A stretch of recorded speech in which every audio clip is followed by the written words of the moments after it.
You are now officially tuned in to the No Filter Podcast. We are just truth. The truth. You can't handle the truth. So, good evening. You can't handle the truth. Welcome to another episode of the No Filter Podcast. I'm your host, King Strickland, the organizer of Family and Friends Living Healthy, a summer Saturday morning walking group. We'll be going until Saturday, September the 26th. If you missed the last episode of the No Filter Podcast, you have Ricky and Carol Weidman. We talked about their upbringing and what they're doing in the community to make it a better place for us all, having a positive impact on others. To my left is my co-host. Some guy. Yeah, what up, man? It's yours truly, Carl, a.k.a. Kaz, a.k.a. Mr. Somewhere in America, a.k.a. Mr. Everywhere in America, as Robert has gracefully gave me that name recently. So, y'all already know what it is, man. Welcome back to another episode of the No Filter Podcast. August 17th, 2K26 edition today. And today we have another guest in studio with us today, but she's my guest today. That's right. I got a guest now. So it's like his 1900 guests compared to my one guest so far, but it's all good. Ma'am, if you could introduce yourself to our audience, that would be greatly appreciated. Oh, of course, ma'am. Okay, I got to get used to being addressed as ma'am. No, my name is Kelly Smith. What else would you like for me to elaborate on? Yeah, that's good. That's good. Now, how did you, before we even jump into it, how did you first connect with Carl? Wait, hold on. How you just gonna just cut me? He got that. Go ahead. Yeah. Before we get into our topics for today, how did you first connect with Carl? How long have you two been knowing each other? Wow, that's an interesting story, isn't it? Yeah. It's an amazing story. Yeah. We go back quite a while, right, Carl? Yeah, about 20. Don't go that far. Yeah, I'm sorry. Yeah. Never mind. Yeah. No, I've known him since he was a youngster, a little boy. That part. Or as we say back in Dorchester, Roxbury, Mattapan, Yeah. he was a youngin'. Yes. Always with this flair that he's showing right now. Yes. He's a grown man. Yes. Always had that. Yes, he does. Nah, man. Yeah. Nah. Very personal person. And your daughter's actually one of my best friends. We went to school together. Yes. So it's like it's like Rakim said, it's inherited. It runs in the family.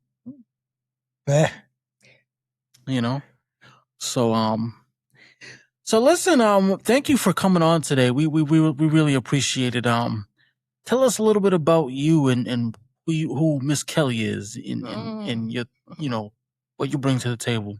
Okay, great. When you were in school, elementary school with my daughter, I was there a lot because I was one of those mothers involved on every moment of everything. Right. Actual fact. All the way until she got out of high school and college. That was me. That is me. He was staying involved. So when I was not being a mother hovering over my daughter is visually impaired. And so I had to be in part of everything because that was my decision that I can grow with wherever she's growing, But when I wasn't doing that, visiting her at school and putting what I needed to be sure she gets the kind of education that I want for her, I was traveling all over the world because I work in the travel business. Okay. And I'm an actor. Okay. I shyly say that because it's just a title of a job, but people put you in a certain category. But I've been acting all my life. Okay. Yeah, I have. Commercials, films, industrial, a little TV. But mainly I'm a theater actress. I love the stage. Yeah, okay. So. Like the Huntington Theater? Exactly. Absolutely. You can name quite a few of them. Have you acted? We went to the Huntington Theater when we were younger. We did? When the hell did we go? I think it was with our place, or See? Perkins, or One of those. I don't think you were saying though. Might have been me. Theater is so important. I love theater. So everybody should be exposed to that, in my opinion. Do you feel that theater, do you feel that it opens up your creativity Oh, absolutely. in some ways? Yes. Because even if people want to become an actor, let's say, theater challenges you as an actor more than any other venue, whether it's film or TV or print work. That's acting too when you're in the magazines. Yeah. But theater, you depend on each other. It's such a live thing that you have to have an ensemble that you work with, and it's so gratifying. You have to be cohesive Yeah. unit. You need to make sure everybody has their Lines. characters, their lines, And like every movement. And you get feedback from the audience. Yeah. Whereas you do a film, it's cut, go, and hey, it's a finished product, you know. I'm about to cut him. Yeah, that brings me. I had a question about that. Memorization of all the lines. Yes. Is there a technique that you use? Yes, there is. I was trained when I was at Boston College. I majored in theater and film. So when I was there, I was trained by the Jesuit priest. Those are the people who taught me acting. To stand in front of a mirror and just recite your lines and just keep reading them over and over. You can have the script in your hand, but something about you in the mirror, it focuses you to remember. Brings you to a different place. And just say it like 20, 30 times. You just do it. You just do it. Devote whatever time. And you just just continue, and then it gets it planted in your brain. In your memory. And the memory bank. And then after a while, it's just second nature. You already know what you're supposed to say. Now, what was your fondest memory that you have as far as either traveling or acting? Oh, fun. Well, I'll go with the traveling because I've only traveled around the world, not in this country, which just sounds funny. I was an abroad traveler. Where have you been? Oh boy. Abroad? Okay. UK, London, really? Wales, yes, and Ireland and Italy. But Turkey, believe it or not, is my favorite place. Istanbul? Wow. That's in Istanbul, and that's in Europe, by the way. People think it's in the Middle East or whatever. But Turkey was fantastic. What? What happened? When the hell did you get a passport? Did you get a passport too? No. Yo, my man literally is like naming places and whatnot.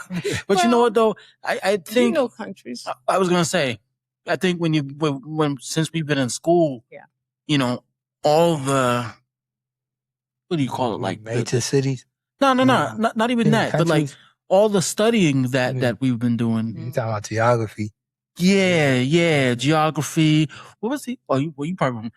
I remember when I was in 7th grade, they taught us, what is that?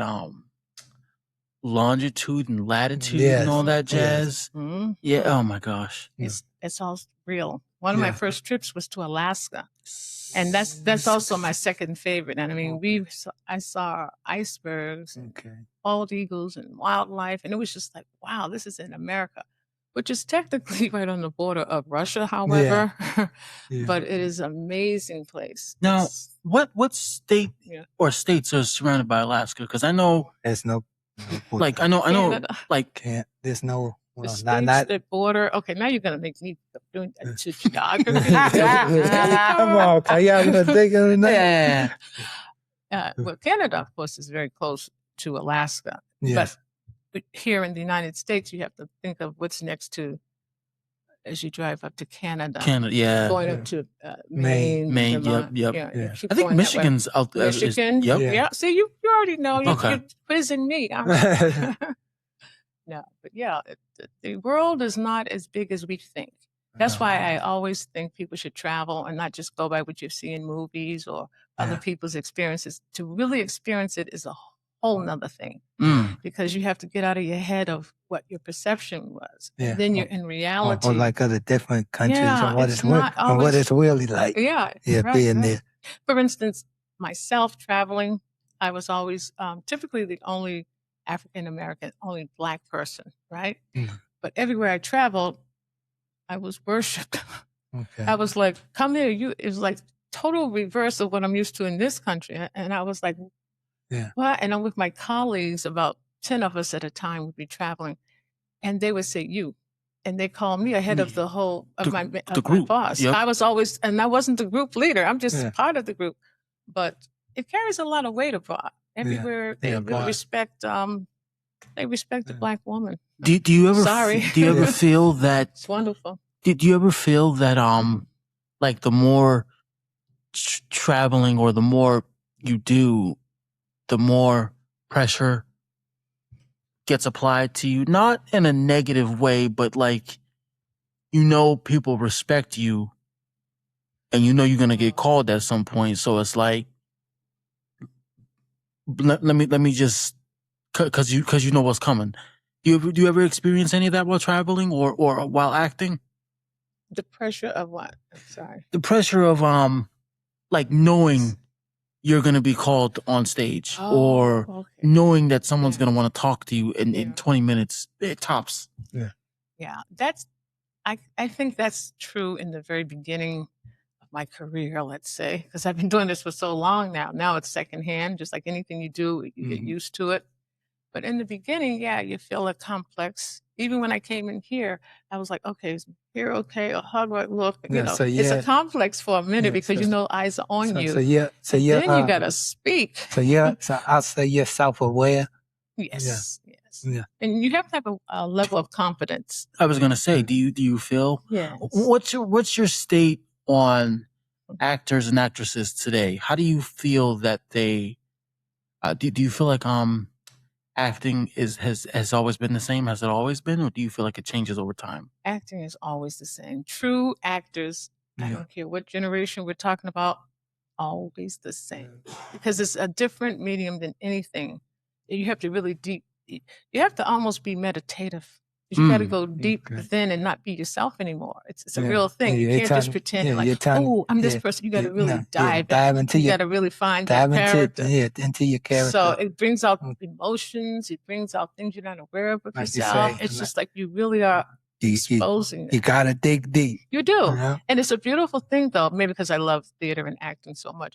It's beautiful because you don't even know what you're capable of. Yeah. And then when it starts to come out of you because you're in this flow, then you just got a rhythm, So those are people who are true actors. You experience that. So it's just, you go on and you love meeting new actors to work with because they're giving you their vibe. Yes. So it's a collective way to present a story. Yes. Because we can read a story. Right. Right. And we can tell a story in many ways. But when you're going to become a story, you have to be confident that I am this character. You're becoming a part. You got to really be confident in it. You're playing a small part in one big. We're all connected. Yeah. You have to be comfortable with that. Yeah. Now, what do you feel inspired you? What made you say, you know what? That's what I want to do. I think I want to act, and when I'm not acting, I'm gonna travel. What pivotal moment for you? I think it's something that happened in my childhood. Talk about that a little bit. Yeah, when I was very young, okay. I remember I was actually like 5 or 6. My oldest sister, I'm the youngest in my family, and then my oldest sister, she was performing in a play. And it was the classic, oh God, what is it? Sidney Poitier. Okay. Classics. Anyway. And so the whole family went to see her at the William Shakespeare Theater, which is no longer here. And as a little girl, I'm like, there's my sister. I was awestruck because it wasn't her. They were calling her name. So to be so young and to see her in that play, I know that's what's got me. Yeah. Wow. And my other sisters were there too. It didn't strike them. They were like, oh yeah, it was nice. But I was moved. Yeah, you was drawn. I was moved by it because I said, she is really not her right now. I could see her responding to these people who were strangers to me. So as a little girl, I was processing, wow, that's cool. She's a completely different person, a different person. Yeah, so it definitely happened to me in my youth. And then it came back to me when I got into high school. You had to take all these courses, and I got to take drama. And so that's when I started to look at it. You said earlier on in the show that you feel that everyone needs some sort of exposure to therapy or to theater. from a mental health perspective, and I know this is going to be a lot because we're trying to take two fields and combine them into one. Do you ever feel that your mental health has intruded on your acting, or has it made a positive impact on your acting in some way, shape, or form? Definitely a positive impact. You're setting me up for this, Carl, because they call me Positive Kel. I'm always looking for something positive. It's true. People who know me call me that because I'm always like people who are the devil's advocates, see the worst. Oh, it's going to be a terrible flight. I'm always seeing the bright side. So that's right. It came to me with that kind of personality. You know, I'm always trying to see what the bright side is on try things. to think of a positive. I do. But to answer your question about the mental health, that's why I also incorporated it over the years with, for instance, I have a nephew who's a social worker. Okay. And he shared some things that he was trying to bridge the different departments together and yada, yada, yada with the clients versus the psychiatrist. Okay. And so I says, well, you know, I'm teaching improvisational theater right now, right? And what it is also conflict resolution. It solves problems. So I said, why don't you let me do a little improvisation with your people? And he said, I will. And he invited me over to his home and brought all of these psychologists, social workers, all of these clinicians, people who have medical background and helping people in therapy and help for their clients. And I had them in different scenes, and it was the most fun evening ever. But it helped. It was good because they got to communicate with each other differently. Because they let their guard down, regardless of this was Dr. So-and-so and this is regardless of their titles, everybody was the same when I gave them a different role. Come on there, say that again. What I'm saying? They had these titles, but now I says, oh no, you're a mailman stuck in an elevator with this man who runs the butcher shop. And then, you know, and they're like, what? Weird things, whatever came to my mind. And I said, you do it. You're a mailman. Yeah. And then you're a butcher. And then the lady who's in there with you, she runs her little boutique. And you all are stuck in this elevator. And so they're like, what? And then they have to pretend they're in the elevator stuff. And what are you all going to talk about?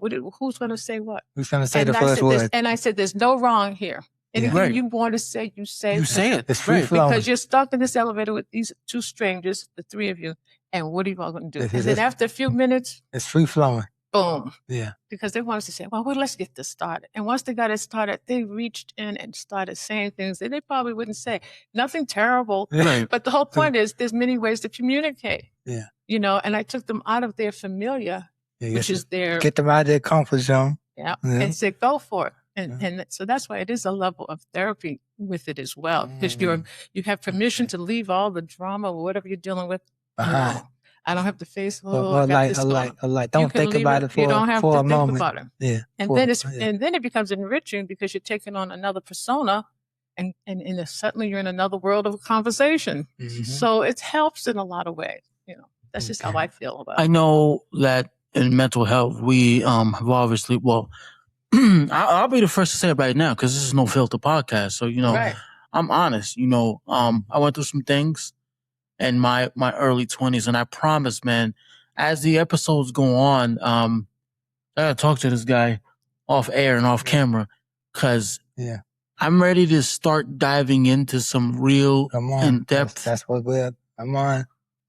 Excuse me, conversations that have nothing to do with everything that we've talked about, but you know, we also have to shed light on the things that we have not talked about. Yeah. And so, you know, today is a stepping stone because, you know, you got to get your act right. I'm waiting for you. I know you're coming with something. You know, you got to get your act right. Right. You know, and so it's important that we talk about these things, but in mental health, I often say the phrase, what is it? Damn it.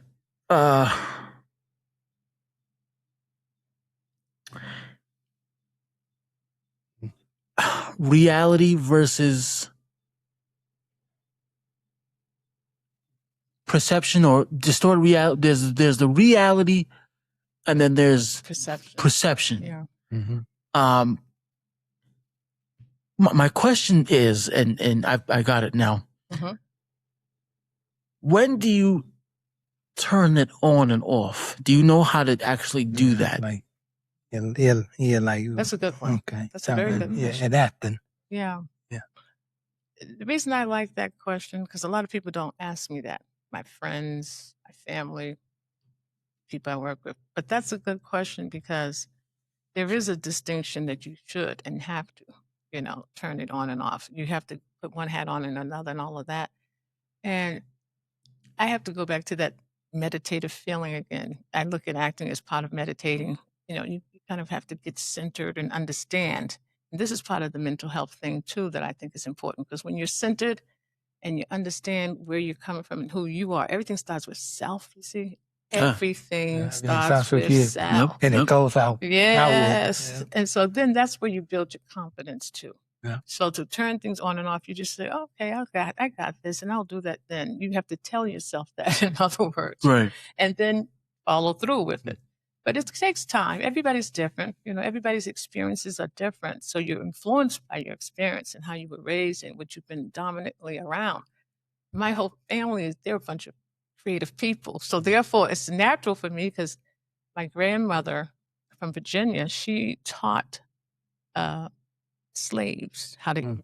That's how much in education my family goes to. She was the first Black woman of the Commonwealth of Virginia, Lillian Powell Lester, who was a teacher. I saw her teaching certificate in 1918. I was very proud of that because I was like, wow. And then subsequently, I have two sisters who are principals, another one who's a teacher, my brother. They're all in education. Yeah. And I didn't go right into education like they did because acting is, to me, is a form of educating along with travel. Am I right, Carl? That's it. That's what it's all about.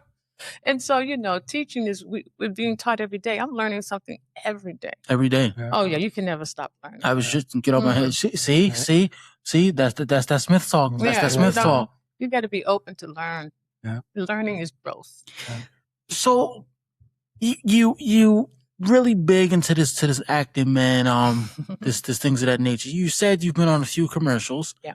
Let me ask you this. When a TV station airs your commercial, do you get royalties? You get a check in the mail? Absolutely. Okay. Absolutely. What was your biggest check? Let's talk about it. Wait a minute. Hold on. No, I'm not going there. No, it depends on if you're in the union versus not in the union. All of that plays a role. And when you have a speaking role, finally, then you're in the union. So pay will vary then, when you're in the union. But it's lucrative. Yeah. Okay. I had a role that played for like 10 years. It was a PSA, a public service announcement that went around the country about battered women. Okay. And I was portraying a mother with her 10-year-old daughter it was about a shelter, so women knew. And I'm telling you, it took years for people to stop saying, "Are you okay?" Coming up to me, I'm like, "Yes, I'm fine." So you would be out on the street walking? And people would recognize that commercial, and it was on the trains, the posters, because it was a big promotion. So everything was in print work. It was in newspaper, and it was running on TV. They would ask you, okay? And people would see me in the street and say, "Oh my God, how's your daughter?" Oh, no, you was acting. Said, "I don't have a child." At that time, I wasn't having children. I was like, what do you mean? And then I said, "Oh my God." So that's how powerful the medium is. Yes, that's how powerful. I'm acting, but people thought that was for real for a long time. So, it's an interesting medium to use. Man, let's go back to the traveling business too, man. Because you've, that's what I do. UK and London and all that stuff, man. When was the last time you traveled? Oh boy. In general or abroad? Yeah, both. I go to the Bahamas a lot because I just have friends there and it's easy to get to. And I'm not big in going far now. Nowadays it's not the same for me to want to go to all these wonderful exotic places. Yeah. So it's nice to still travel there. Like I'm trying to get to Greece. That would be where I would go. Because I have some friends. No, this is just the travel in general, just to see Greece and to go look at all the profound history of what's there. That's the place I would like to go to. But, as I said, Turkey and London and Norway was the most recent. Yeah. Norway, wow. Yeah, Oslo or somewhere. Oslo, yes, yeah. And that was interesting, very interesting area. I'm about to take him, and it's going to be me and him. and we're gonna go on a trip, just brothers. Yeah. Tell Ari I'll be back. Okay. Hey, you know, it's nice to go when there's somebody who knows the place and knows what's happening there. Just randomly go, it's a different experience, I think. But every place I traveled, I had the inside connection. Okay. So therefore, I was already ready for seeing what I need to see and going where I want to go. And, it was already set up for me. So that spoiled me to want to not travel unless I got that. Unless you have somebody there. Like I got a local person, because I like the local. I don't want to be just a tourist. That was just me. Even though I'm promoting sending people abroad and to live abroad. That's what I do. You can live abroad, not just go for a week. You can say, oh, I want to see Spain. And you go there for 2 months or 3 months. You want to see Paris. You want to see Berlin. Yeah. It's been a really wonderful journey, this job. Okay. Yeah. So you're a travel agent? I would say a travel specialist because I specialize in not just booking a ticket on a flight somewhere. Okay. It's a package. Okay. And you can actually stay abroad. It's not just going to visit this place for a week. It's called a live abroad vacation. Okay. And how long you been a travel specialist for? What'd you say? 26 years. Okay. Needless to say, I'll be retiring soon. Okay. Well, she says that, but if I call, if I got a question, I'm trying to go to the UK as early as January. Just to go get some fish and chips there. Yes. When you was in London, did you ever have fish and chips? Oh, of course. Nothing like how you think they are, though. Really? It's okay, though. Yeah? Yeah. Okay. So it's like some things you kind of glamorize if you see it online. Because I watch a lot of TV growing up. Right. So we go by what we see, And then, like I said, you get there and it's that reality again. Yeah. That's reality again. Yeah. Not all of it is off. It's just that you experience it different than you think you will. Yeah. Like when I think of fish and chips, I'm sorry.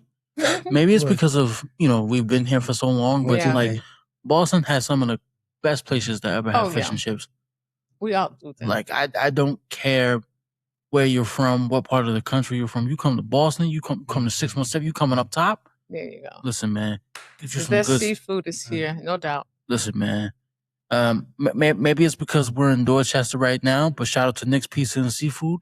They got some of the best seafood over there. Do they? Yeah, Nice. they do. Yeah. I think my brother goes there. Reno's is good too. But they seafood's kind of. I like Nick's better. Nick's. Okay. That's flavor. We gotta have that break to talk about the food. Okay. Yeah. So, other than you being an actor, actress, and a travel agent, you're a mom. Mm-hmm. You like I said, like we said earlier on the show, your daughter is one of my best friends. When you became a mom for the very first time, as an actress, did you ever feel like, oh my God, I know how women who are actresses now I know how they feel when they really have a kid? Oh, about having a child? Yeah. No. I didn't think like that in terms of, because being a parent, you just have instincts and you just go at it. Right. You just know what you're supposed to do. It's just instinctual. Yep. But I never associated anything with my acting and being a mother. And that's because I think I was very close to my mother and, I saw how she raised us and you just do what you know, what you're familiar with, So, it didn't really influence me. Now, time-wise, that you need to commit when you have children, I was also blessed to have, again, I'm the youngest and everybody else in my family, my siblings are older. So I had people who are supporting me, helping me, and I'm able to do these things because it takes a lot to travel around the world and to do acting and to do that. It's not a simple thing. Yeah.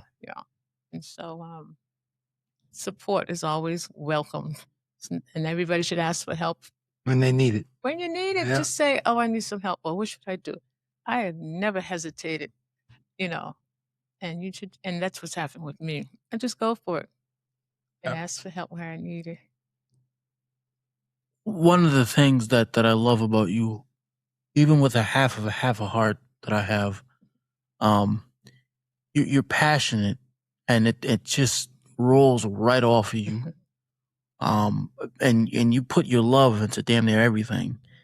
Has there ever been a day where you've woken up and just was like, and I don't want to be in front of the cameras today? Not today. No. No. No. Of course, everybody has a day where they just want a time out from things. That's normal, I think. Yeah. You do need a break from everything at some point. I think what you're saying is, how do I handle things that can become overwhelming? Right. Since Yeah. I always come across as this positive person and Yeah. doing this. I know How do you do it? I know I come across that way, but I'm still human and I have those days like everybody. But I think that's why I do a lot, Carl. I'm working on several projects still, right? I'm always keeping myself creatively busy. Yeah. I paint. Yeah. I love all my painting. See, there we go. There we go. Yeah, so I do a lot of creative outlets, so it just keeps me moving. And I think that since I feel that everything's in a flow, just in general, that's how I see life. We're in a constant flow. Then when the hard times come, I know this too will pass. I immediately start reminding myself that this is not forever.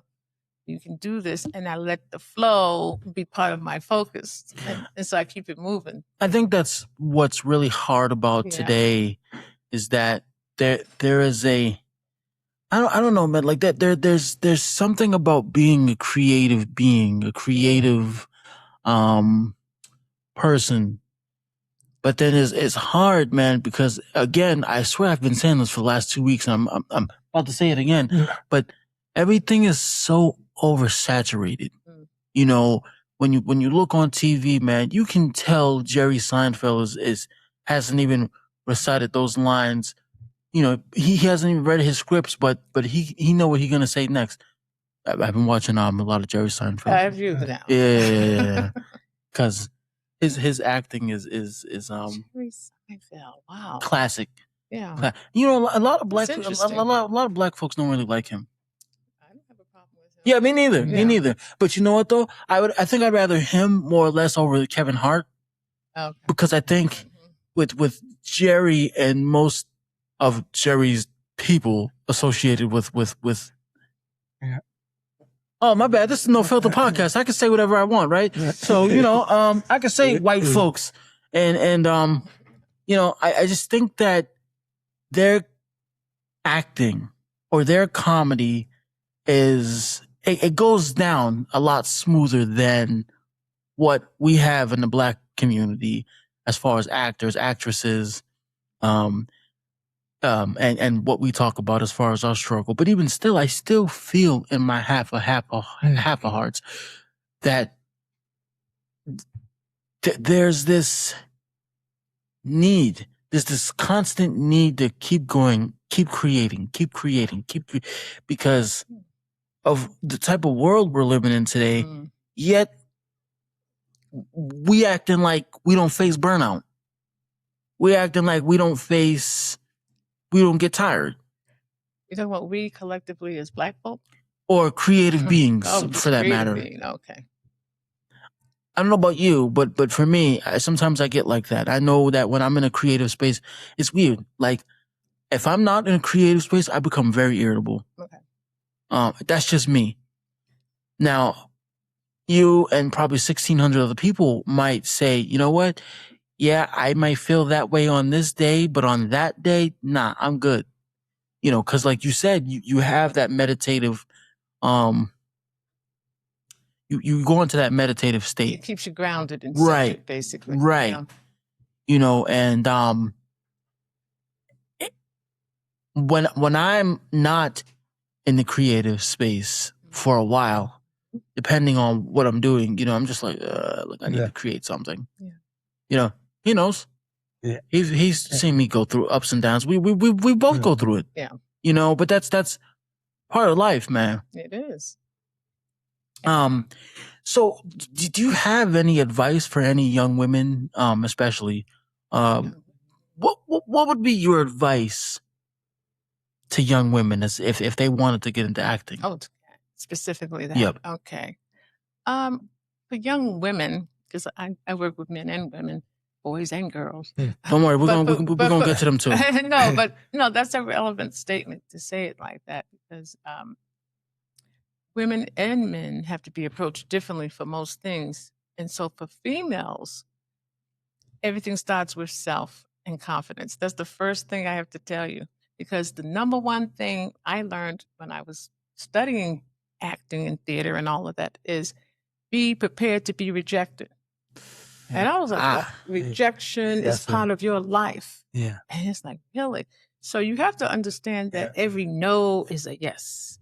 And that's a possible strong yes. Don't let it knock you down that you can't get back up. So that was the first thing. You got to learn how to deal with a so-called rejection, because that rejection could be just a temporary thing because something else is coming up. For one rejection, you can get 10 acceptances. Absolutely. Don't give up when something is, it can happen to us all. It's a blow. You're like, oh, I wanted that part of But you got to keep confidence in yourself. So that's what I would say to the young ladies.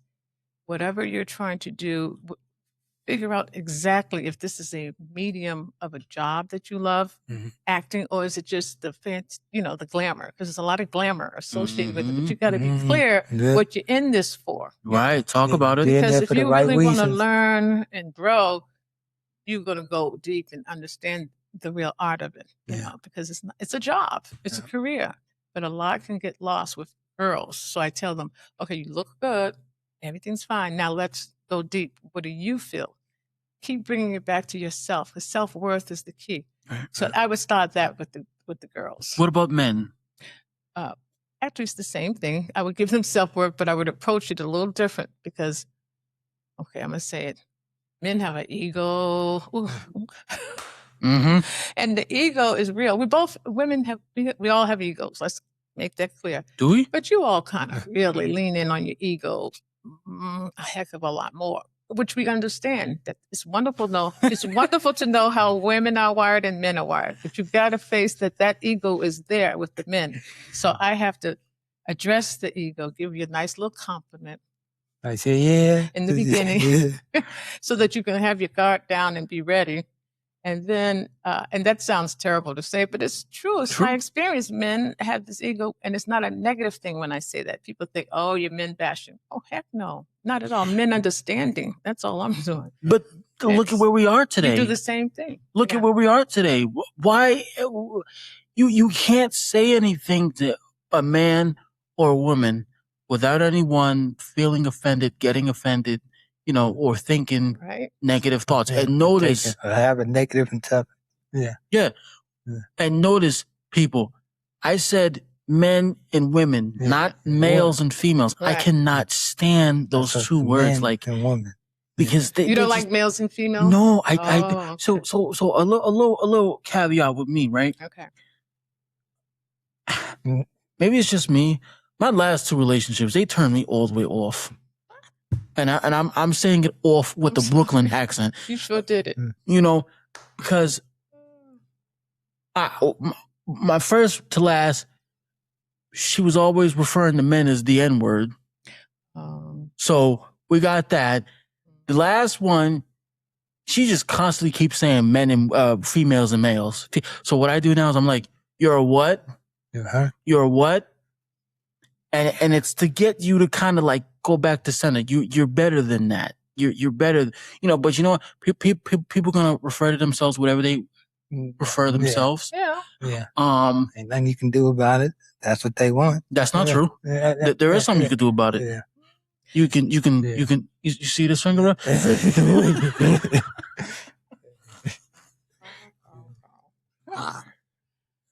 Well, no again, sense. You're displaying that ego that I was talking about. Oh, really? Yeah. My bad. This is the no filter.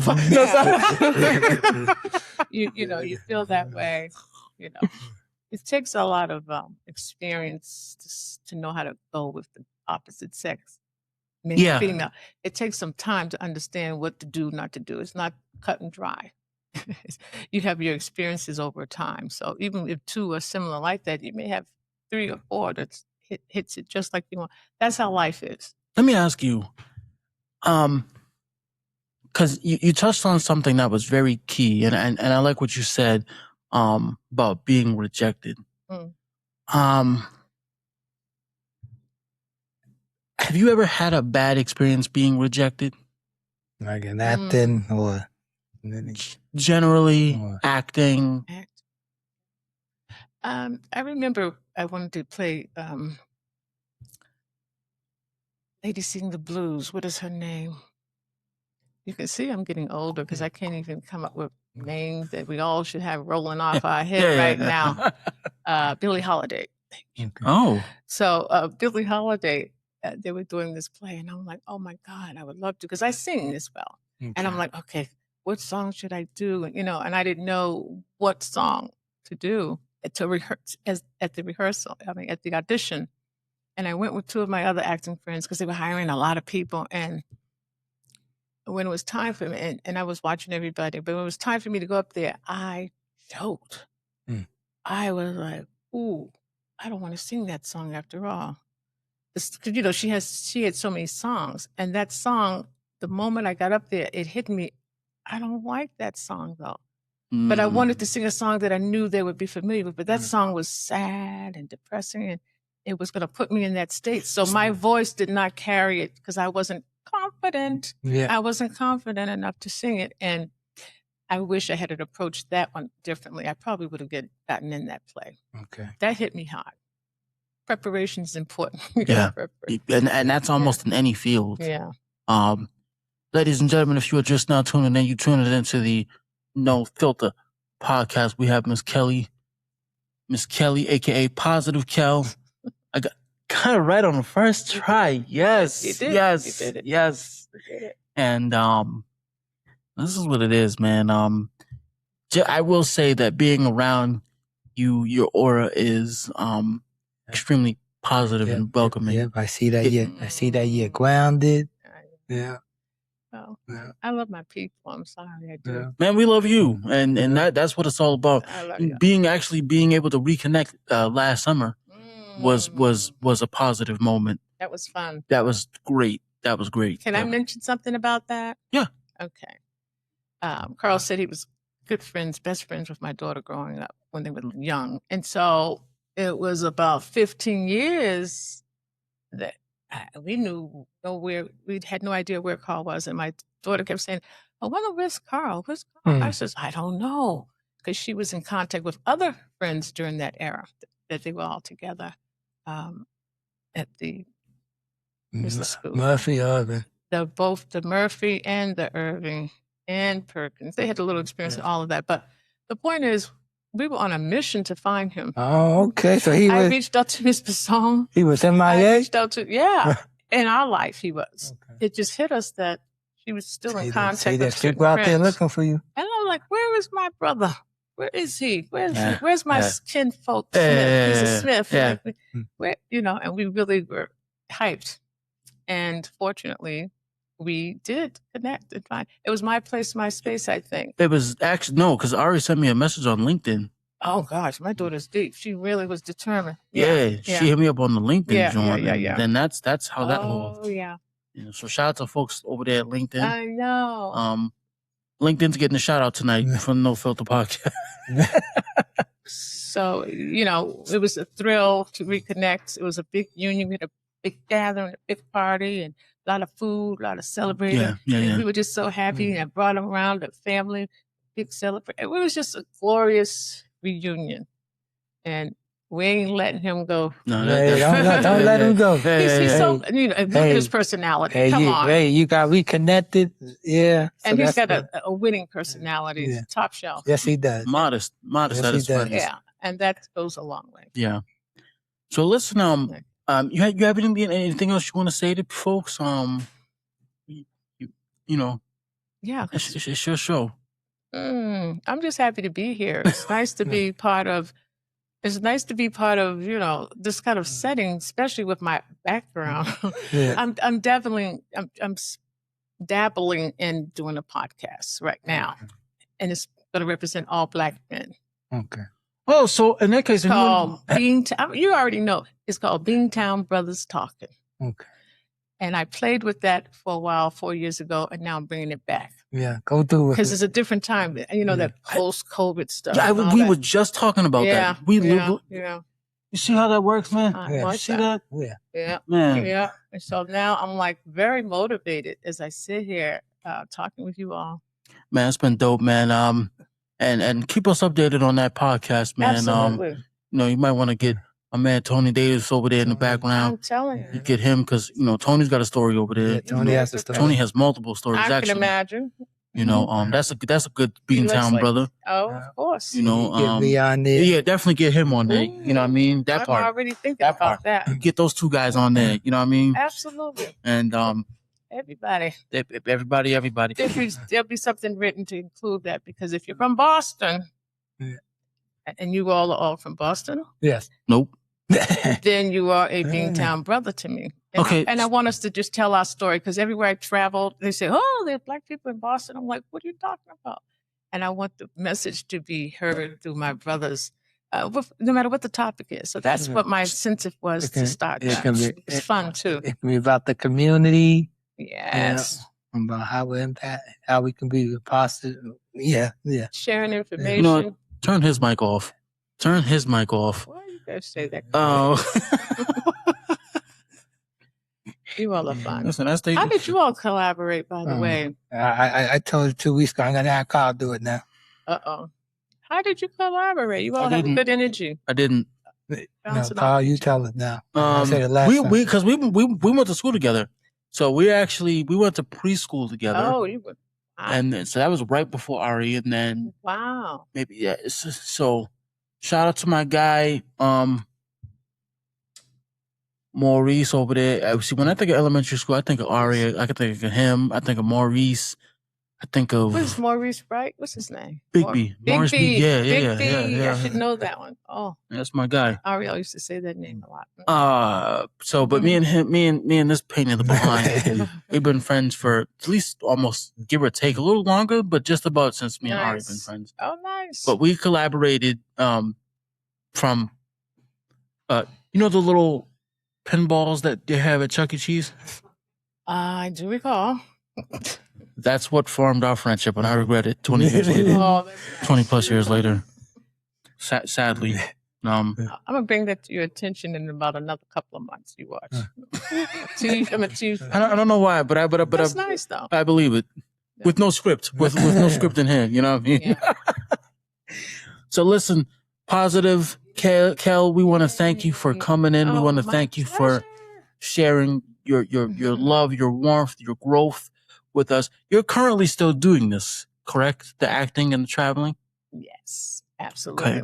And if you have social media, where can people find you? Well, I have a new assistant now, so that's being redeveloped. But Okay. my Gmail right now is the best way for me because all my other things have been compromised or lost. Okay. But yeah, I work with just my basic Gmail account, mindfulkel. Okay. mindfulkel@gmail.com. And that plugs me in with because I'm plugged in with so many new assignments and projects that I hate to isolate to say I'm just this. So that is the way to stay in connection with me for whatever reason, creatively. That part. Creatively. Hashtag creatively. Right. So listen real quick too, because I want to ask one more question. Okay. Does Miss Davis know about? Oh, that was a bad setup. Uh-oh. You've mentioned VD. Oh, you're talking about Viola? That's right. Mm-hmm. That's right. Viola was a good friend of mine, and she was here. She's originally from Rhode Island. The brilliant EGOT actress. Right. Now talk about that, because I don't even think a lot of people know about that a little bit. Well, theater again was my base, and Viola and all of my friends in the theater group. I was with a theater group called New African Company. Okay. And then there was with another group called Black Folks Theater. So those are two theater companies that I was very active in. And so at the time, Viola, everybody was coming up to Boston because she's from Rhode Island, because in Cambridge, there's a theater too. So everybody who was into acting, we were all connecting if you're in New England, And so she got into our mix very easily. She's so amazing. She's funny and fun. And she started dating one of my friends, but I don't want to go into that right now. One of my acting friends who happened to live a little bit down the street from me. Long story short, I became friends with her because of her proximity of dating him. And here, travel, I had to leave and go to Bahamas. I had to. And she kept my daughter. She kept Ariel for about 5 days. And that's my closest. I mean, and at that time, I had to put drops in Ariel's eyes and things of that nature. And so I automatically took to her because she was responsible enough to do that. She really was. Wow. And I'm sorry if that's my phone, you all. I'm sorry. No, she's popular. But anyway, she getting popular. So anyway, so she is close to me from enduring those important years. Because I was married, but my husband was out of the country. His business had him out of the country. And she said, oh, well, I can keep her. And that saved me from not figuring out how can I go. So that's how we started to be friends. She was just an actor friend. And then suddenly she's in my house while I'm gone, taking care of my daughter. And so years later, when I reconnected with her, she's married and very, as you know, Wealthy. superstar.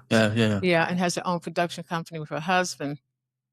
She Facebooked me and we've been in touch. And I just don't call her to say, hey, I need a lead. No, but she will be somebody I'll be contacting soon for a specific project. She's doing amazing things. So yeah, Viola Davis is a fabulous woman, a brilliant artist. And you are as well. Let's not take this. Let's make sure we give the spotlight back on you. Okay. Well, So I'm where I want to be. Hey, I'm good. it's all good. You're right here with the No Filter Podcast. Listen, we're gonna get up out of here, man. Thank you guys for having me. Yeah, anytime. This was wonderful. I appreciate it. He's welcoming. we welcome you anytime. Listen, man. For anyone looking to get into acting or theater, let's call it that. Holla at Positive Kel. She got you covered. She'll give you the do's and don'ts on how to get your act right. That's true. So, on that note, listen, it's Kaz, aka Mr. Somewhere in America, and to my right, King Strickland, the organizer of Family and Friends Living Healthy Saturday Morning Walking Group. I always say, always continue to strive, and have a positive impact on others. And Carl, he didn't say his last words. my last words is we'll see y'all on the next podcast. On that note, we out of here. Holla at you later. Peace. You are now officially tuned in to the No Filter Podcast. We are the truth. You can't handle the truth. I love it.